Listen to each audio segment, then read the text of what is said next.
All right, welcome back, everyone. For those of you who are just joining us, my name is Nick, and I'm today's MC.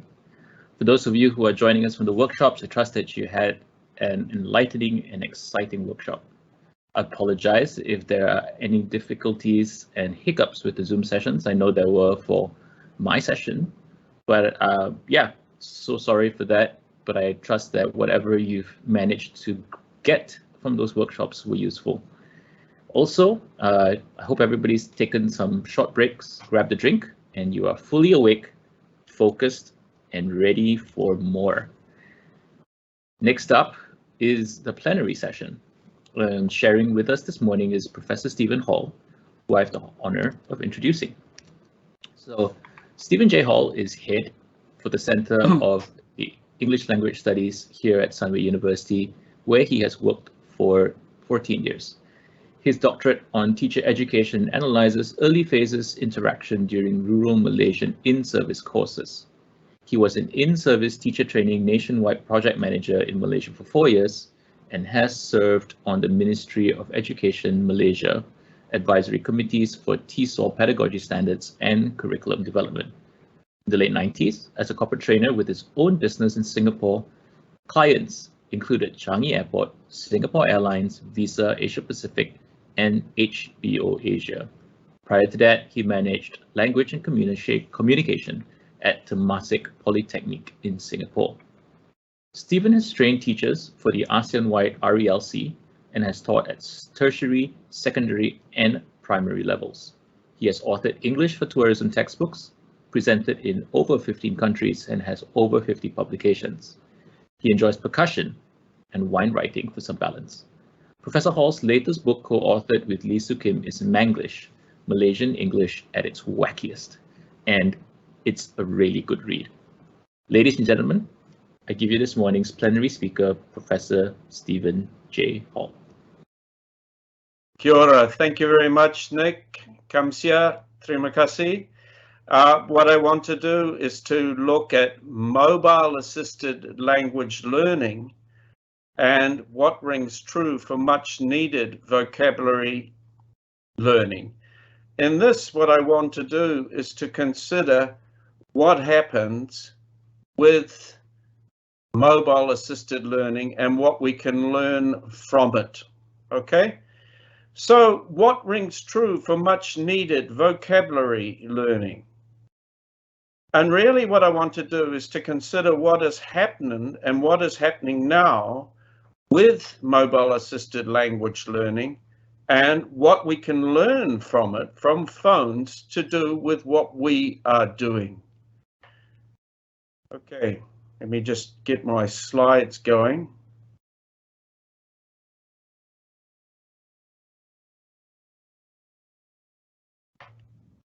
Okay, so I'm Prof Stephen Hall from Centre for English Language Studies, and I'd just like to go back to the past and consider that really sometimes people, when they hear about mobile phones and they think about learning, and whether it's vocabulary or anything else, think it's a threat. Well, look at the views that happened with radio. Is radio a blessing or a curse?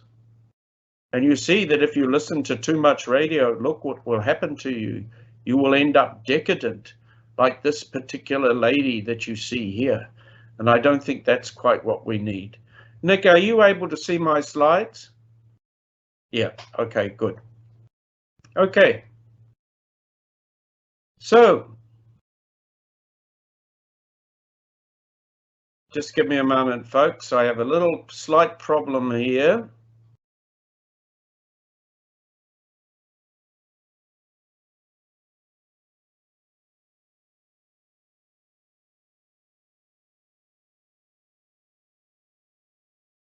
Right, sorry, I've got a problem with seeing my slides here, sorry.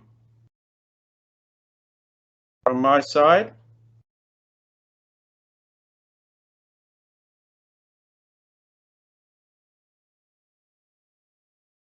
Just a moment, please, people. I'm going to, in other words, talk about what's happened with slides, but just give me one moment. I've got a technical issue right here now.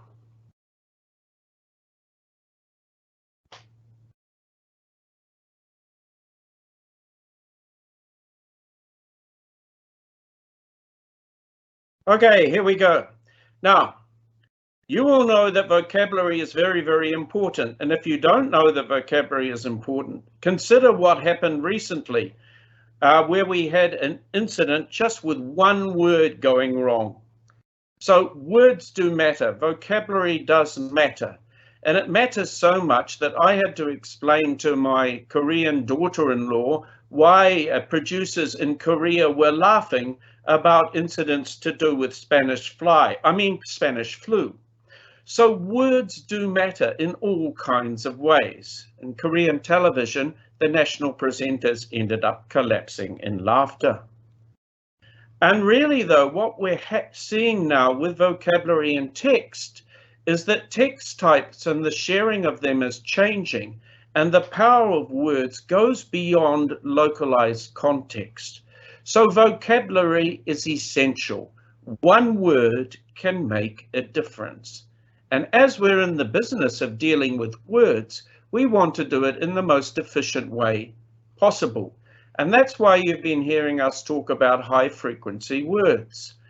And this is already understood in mobile assisted language learning, in MEL, in phone learning.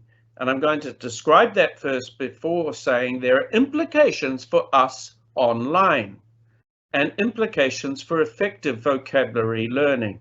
So in the classic boring presentation mode, I present a definition, because you all know that we're always teaching students you must define your topic first. So here's the topic, just in case you don't know what a mobile phone is and what mobile assisted language learning is.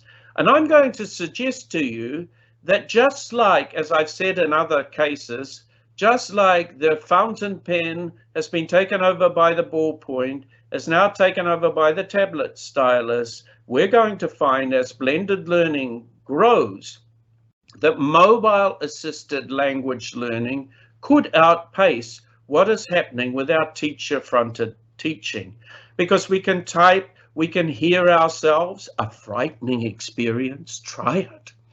We can have word games, we can have fun with games, we can compete online, and we can go back to revisit what we've learned in phone language learning apps. I think that's important because we only learn by failure and fixing our mistakes. And too often in classrooms we want, you've got to get it right, you've got to get it right. No, you have to go and relearn and let learners make mistakes. We learn by mistakes, just like I learned something earlier with this presentation. Now, while all this is happening and we're sitting at home, you know, in love with Grab and getting everything online, many people are learning languages. Check out these numbers.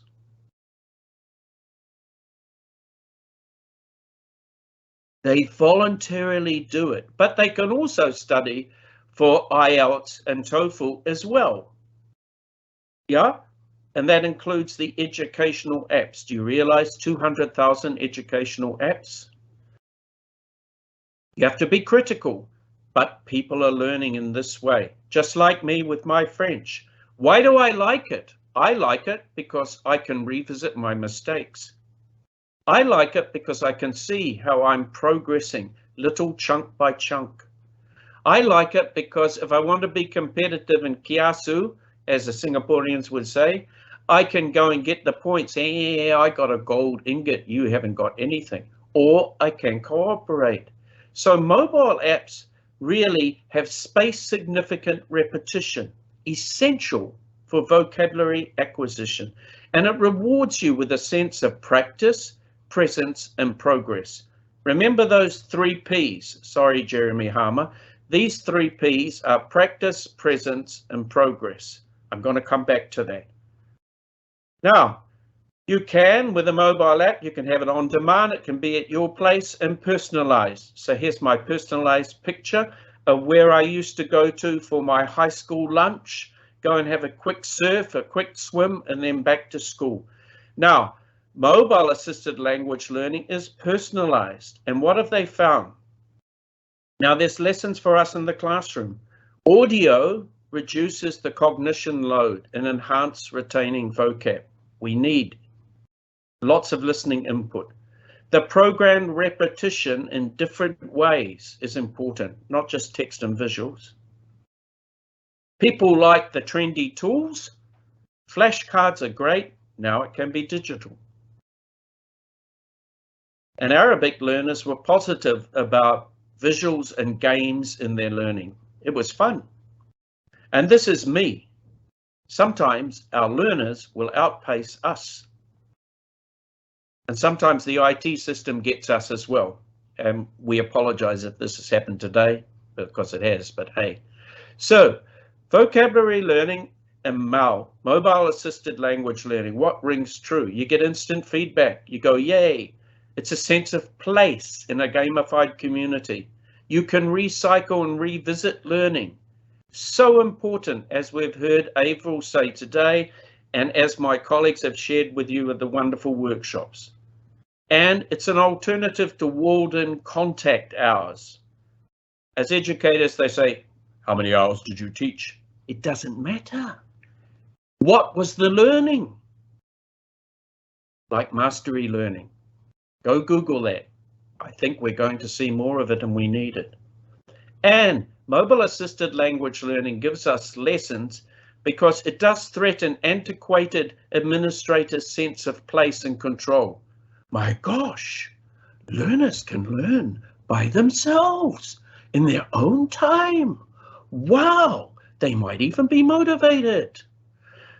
Now, this is a bit different from what we've got on screen, and I think there are some things from phones that we can learn from. So here's my ABC. Here's a revisiting of Sesame Street. ABC, activity, belonging, and connectivity. Activity. In a mobile phone, you can analyze even at a word level, and you have attention to form as well as communication. The turn taking is allocated. In a mobile phone, it'll go back and forth. You can go social if you want. It's not just the phone always telling you, do this, do this, do this. And you align your needs by choosing what you want to learn. That's activity. But activity is kind of difficult for us online now because we don't have a sense of belonging. This is a place I feel I belong, but I can't go there to the east coast of New Zealand. But I like a sense of belonging, just like this non-human animal likes a sense of belonging. And just like this young guy in Seoul has a sense of belonging, and the only way I can reach my grandson's sense of belonging is on Zoom. So, in creating the sense of belonging, we need to move beyond a disembodied sense of place. Because we don't have place making, we just have faces or initials on the screen. And so I think being online and using the camera on is important. And this morning I found it difficult to get fellow educators to show me how beautiful or handsome they were. But when I work with learners, I nearly sometimes have to beg and say, it's okay, I want to see your face. I'm getting locked in feeling. So it's important to do the camera on sometimes and to build safe acceptance of errors by cultivating fluency so we can avoid what I call in Manglish malufication. For the other 24 nationalities, malu means losing face, embarrassed.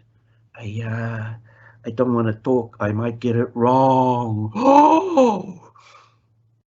But we should create the sense of belonging to our online community through connectivity. So the white face in the middle is me with an international students orientation. And I told them, I don't start, guys, until I see who you are, because I don't know who YFH is. Yeah, it's not Mr. Work from Home either. Connectivity. Activity, belonging, connectivity. Use the rooms when you're online for collaboration. Just like the phones have places where you can meet other users. Also, develop critical awareness through digital literacy. The connectivity comes by us believing what we're being told. And don't worry, if you want all the academic references to this, just go onto my website or Google. There's a publication 2017 that shows that what I'm talking actually is true. Oh, yes, it's backed by research. And connectivity means celebrating across multimodal expression. So let me repeat, recap, revisit my significant vocabulary. And by the way, you will find these words in the academic word list. Okay, activity. This really involves chunked, space-significant repetition. As Paul Nation talks about, and Prof Averill did this morning, we need the high-frequency vocabulary, but people need to meet the target items in different contexts and often. And when I do a phone app, it does recycle. If I don't learn a particular phrase en français, then it will take me back and revisit that target item. On the phone app, and I hope you have this in your work online, I have a sense of belonging because online we have a disembodied sense of place. So building a group awareness is important. And really the connectivity also comes across from learners having the opportunity to have output and collaboration, projects and connectivity. Things like Vocaroo, which is web-based, you can record yourself and share it. Kahoot, Padlet, Polling, Slido, and many more. Connectivity is about, I feel I matter. My output matters. So I'd now like to move on to linking what I've learned from mobile-assisted language learning. It has its limitations because it's usually short chunks of language. But there are some principles that they are designed on that are similar for effective vocabulary e-learning. So here comes my first of my 3 P's. Got to watch your P's and Q's, my mother used to say, watch your P's and Q's. So here's my P. The first one is passing. This is not significant vocabulary, and it doesn't mean the car passed me. It is, there, see, that's where you get confusion if you put it together, those 2 words. The passing is breaking things up into pieces that are manageable. Now remember, I'm saying here that all of these things apply within mobile assisted language learning, but are applicable to, as principles, applicable to effective vocabulary learning. Breaking it up into small pieces and then putting the pieces together. I think it's important that people feel that they're learning, and as teachers, we bleed over the page with the red pen, or we make comments that are critical for learners, whereas in fact we should be praising them for specific learning. George Jacobs and I wrote about this recently, the power of praise, praising the specific. Does the mobile phone do that? Oh yes, I get points, yeah! And we need to consider that practice involves producing and applying it. Just because you teach something doesn't mean they've learned it. How often have you said to yourself, oh, but I taught that last week? they must have learnt it. It's not really going to be internalized as key vocabulary unless it's used and experienced in different contexts, in different tasks. Are we providing them opportunity to do matching? Are we providing them with an opportunity to rearrange the vocabulary? Are we providing them with an opportunity to say it, to hear it? Practice. Now, it's important that you're producing. Thank you, my talented colleague, Jennifer, for this building of place, yeah, with her students, a team spirit. She's producing while building presence with placemaking, okay? Yeah, most people have got a white t-shirt, so it's nothing to do with the PAP Party of Singapore, yeah? But what we've got here is a sense of presence with placemaking in the intensive English program, which is a wonderful part of our work in Sunway in the Centre for English Language Studies. She's building a sense of place and presence with producing. So I'd now like to move on to presence. Producing with presence. And I'm indebted to the talented Dr. David White from London College of Arts for his inspiring me with this idea of placemaking. So as a designer, he said, I feel like when I'm online, I'm just a talking head. I'm just a talking head. I don't have a sense of place. And so he talks about we need to make some sense of belonging through presence online as we portion out the experience and we present through effective prosody. Now, by prosody, I'm saying that online we need to consider not just the eyes, because the eyes have it.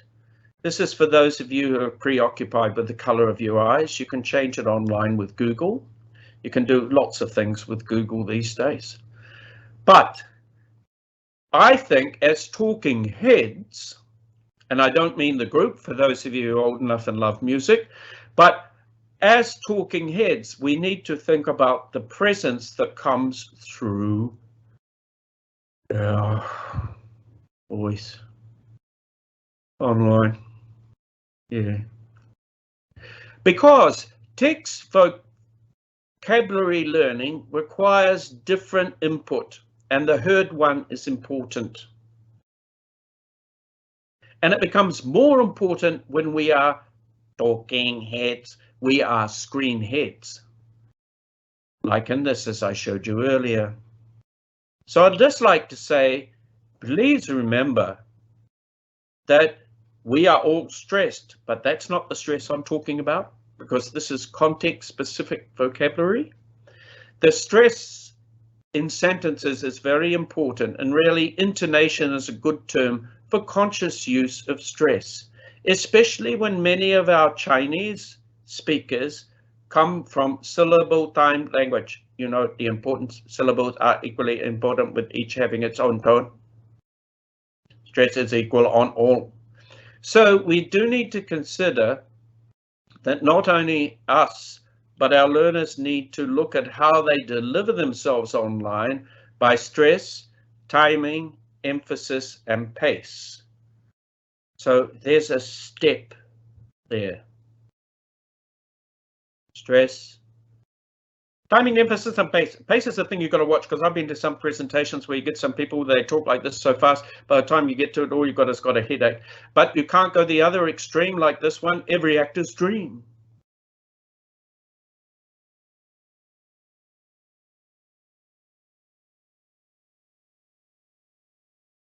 So remember, stress, timing, emphasis, and pace. Here is me. I'm channeling Ho Chi Minh.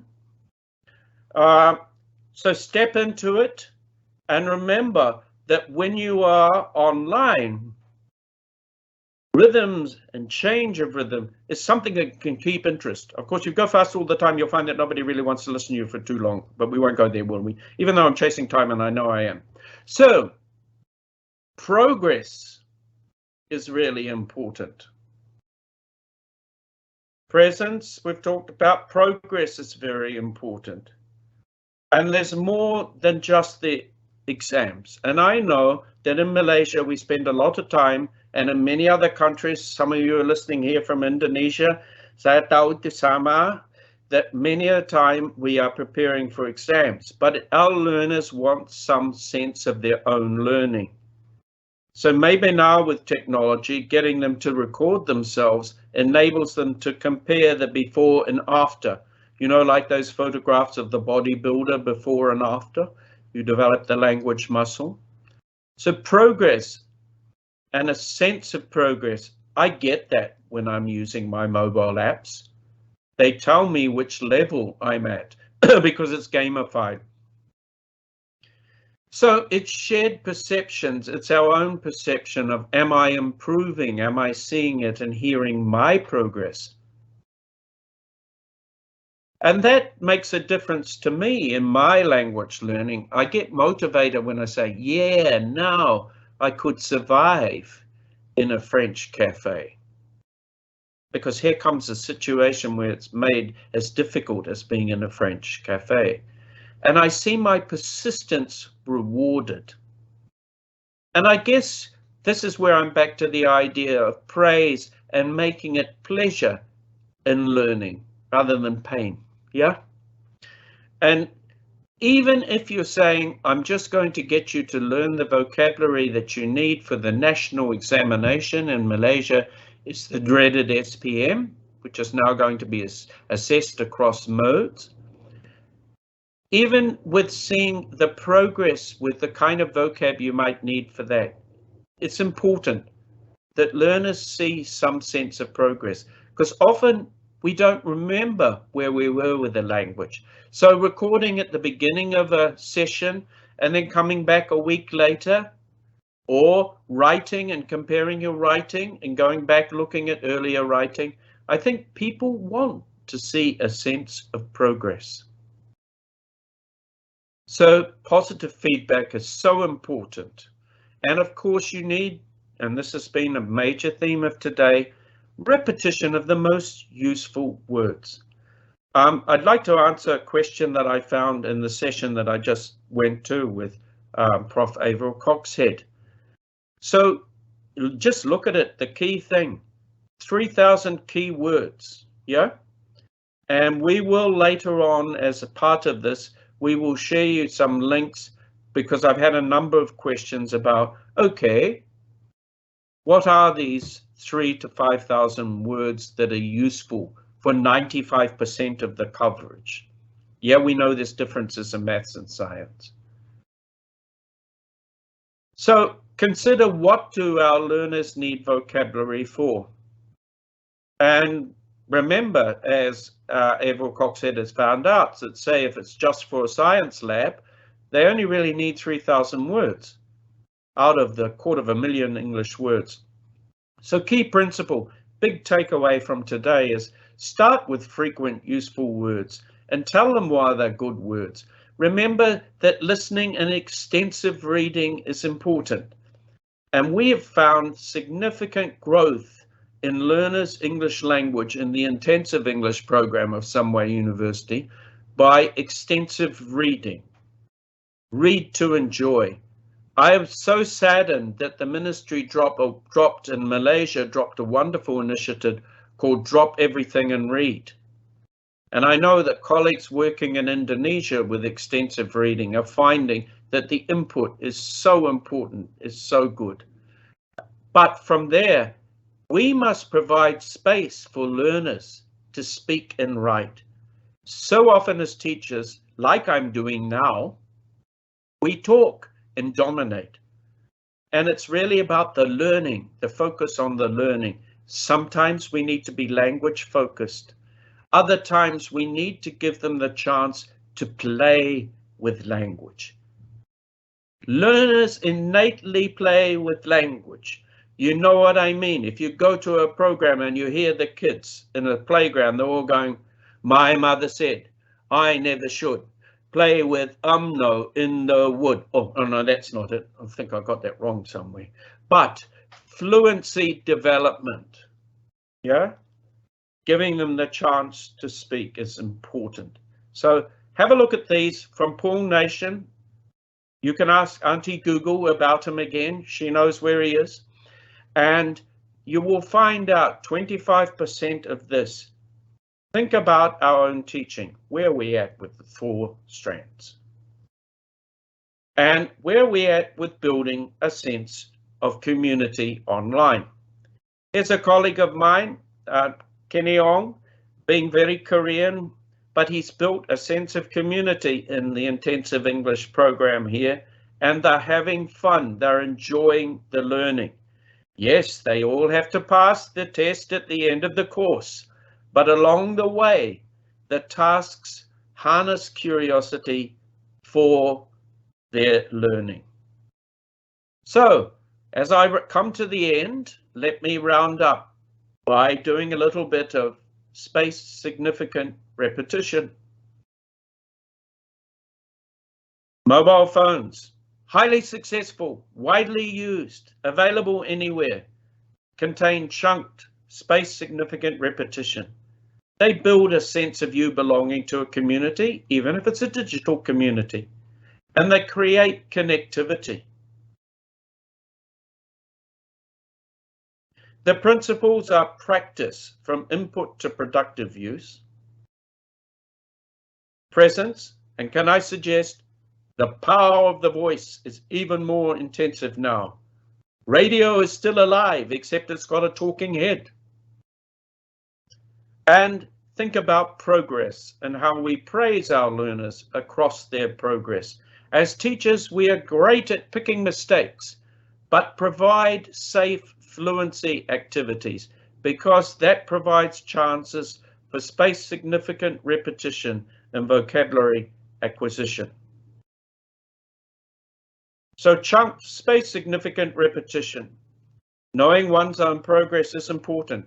I find that as a language learner myself. And at the moment, boy, am I struggling with Korean. Because the form is important and I find the form difficult. Try reading the Korean alphabet. I understand where people who raised with Chinese script are struggling, and Arabic script, wow. So form matters as much as functions, and I want to see some mastery, and I'm sure our learners do, and I want to have fun. Is this important in the long term? Even the Ministry of Education in countries such as Malaysia and in Indonesia and around ASEAN, the ministries are realizing that soon blended learning is going to come. There are no more inkwells.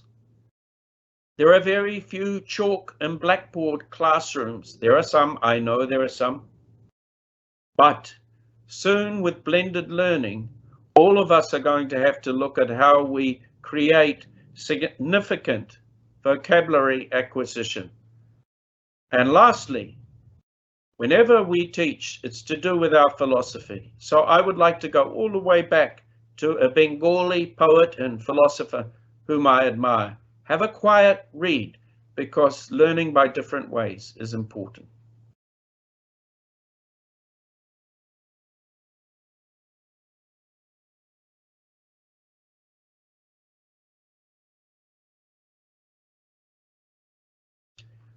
Quicken the minds. Use the innate curiosity that young learners have. Use the innate creativity that learners have.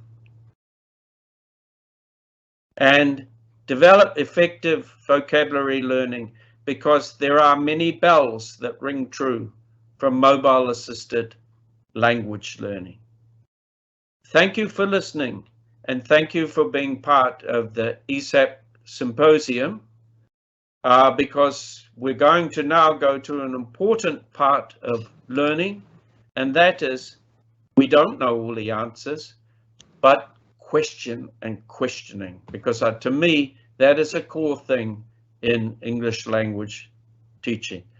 Thank you for listening, and we'll now move to some Q&A, and I'll pass you back to Nicholas, Nick, who's been an absolutely wonderful MC. But just before I do want to say a huge thank you to our colleagues in the marketing of Somewhere University for all their back-end work, and also to my colleagues who I'm sure have shared lots with you in the wonderful workshops. Special shout out to Joseph all the way from JB and Tim from Monash for being part of this, and I hope you've enjoyed it. But now we go to Q&A. Nick, it's all yours. I'll stop control. Thank you, Prof Hall, Kamsahamnida. Thank you for the sharing. Thank you for people who have posted on the chat. There was a few questions about where they could buy your book. Which one? Manglish. Manglish. Actually, it's been quite problematic with Malaysian bookshops. Believe it or not, the cost is just the same from Book Depository. Wow. Book Depository is a wonderful source of books, but they actually have a Malaysian warehouse. So you can buy the Manglish one, which is co-authored with the absolutely lovely Dr. Lee Soo Kim. I am totally biased because I'm married to her. But Book Depository is where you can find the Manglish book, Malaysian English at its wackiest, 2nd edition with Lee Soo Kim. So I just Book Depository. Ask Uncle Google again, and you'll get it, and you get it in a couple of weeks from Book Depository. It's at a few other bookshops, but I know they've got current stock because I checked it out this morning in case anybody asked. There we go. Please buy lots of books. Okay. Yes, Nick. Yeah, and we've got a question. Any suggestions for research ideas regarding enhancing academic vocabulary on mobile-assisted language learning? Very good. Because the problem is that the people that run these apps have already got their own research teams, right? I mean, Duolingo is huge, Busuu is huge, all of the commercial providers are huge. There is some research that has been done already by a specialized group that's working for commercial interests. So what I'll do is I can link up this person with that researcher, but what I suggest is probably the way that you can do it without having to go inside the app is to get users to do some reflection on what is happening. Okay, so if the learners are to reflect on what works, in other words, you let them after say 5 days, I want you to send me a recording, for example, or just take some notes about how you learned. So the learner reflective approach may be workable. The person can contact me on my email, then I'll be able to give them the research that is underway already. Most of it, however, is so heavily linked to what is happening in the commercial interests, it's hard to get hold of. Getting learner reflection, I think, is important. Sure, thank you. And talking about reflections, there was a reflection from one of the participants, Santi, said that participants' behavior in the conference is similar to students during online lessons, reluctance to speak up and show their faces. And I did apologize. Unfortunately, Keynote and Plenary, we can't get people to share their cameras or turn on their mics. But yes, I think even in the workshop sessions, there was probably a lack of that. And the question was, if we can't overcome this problem as teachers, how can we expect our students to do so? Well, exactly. I mean, I had the same problem in my workshop, and I think I didn't want to start today as I start when I teach my master's writing workshop, you know, and the people are paying their money to be there, and I'm really a bit dictatorial, and I say, I start this workshop when you turn on all your cameras, and then I wait. It's a bit like, you know, wait time when you ask a question, and usually, of course, as teachers, we unfortunately want to answer the question ourselves too fast. So it's like the wait time in the question, which is actually 7 seconds or so to be effective. So I do that, and I was a little reluctant to do it this morning, but that's what I'll do with my own students. And then I establish the ground rules for when it's camera on and camera off. Yeah. So yeah, this is a problem. But then if we don't model it, it's a bit like, do we read and model reading to them? It's a problem. So sure. the only people that can change it are us, really, right? Yeah, agreed. I think modeling is really important. I think sometimes the importance also is to help learners understand how turning on the cameras not only helps them, but helps the other people in their classes. I recall a couple of students, not just in my class, but other classes in Sunway, saying that sometimes the only opportunity to connect is during lessons, and if they can't see their classmates or hear their classmates, it's very difficult to connect, because as social beings, that's what we are more used to. And I think that is the last question. Thank you very much, everyone. If I could just say, that's why I talked about the sense of place and showed you some of the things that colleagues were doing in the intensive English program. So they kind of lay down the ground rules. It's a bit like, you know, how we have to get rid of the teacher dominating and provide for learners to take turns.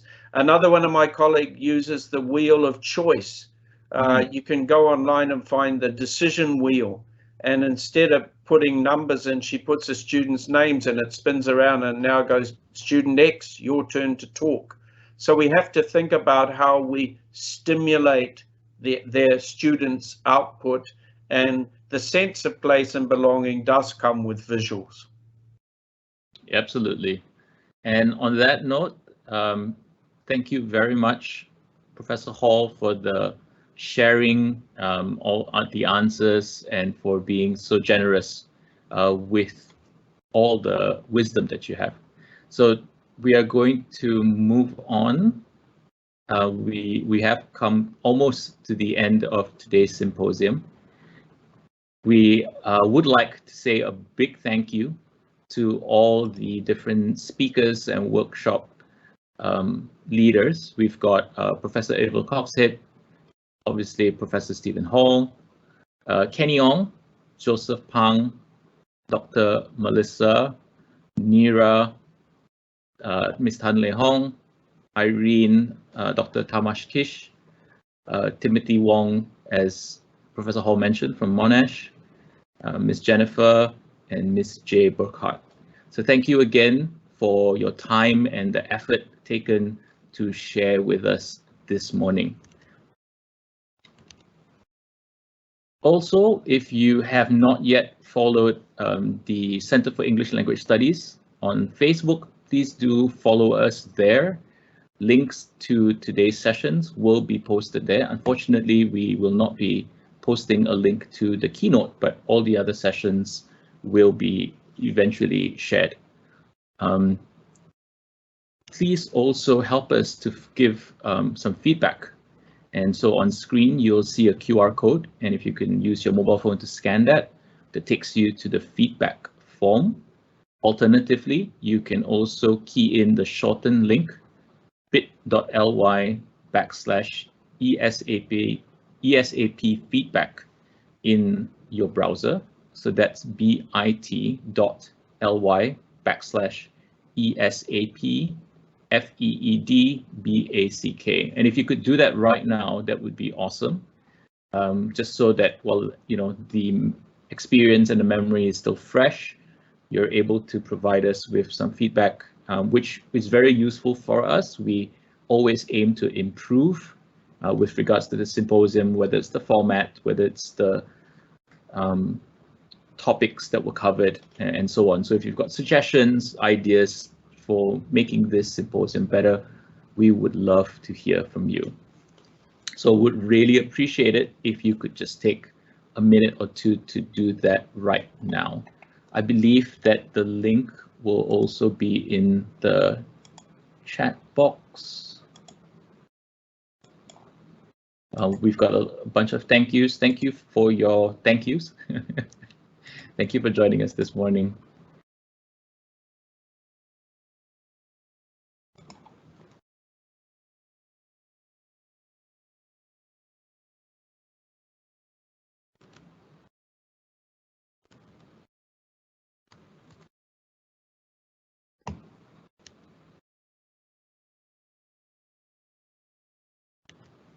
Okay, and with that, we have come to the end of today's symposium.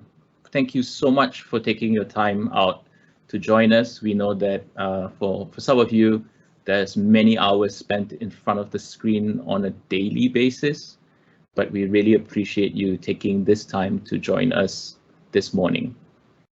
And yes, we will see you again next year for the next ESAP symposium. So take care, everybody. Be safe. If you're in Malaysia, please take care and be safe wherever else you are in the world. Thank you so much. Have a good weekend. Bye. Bye.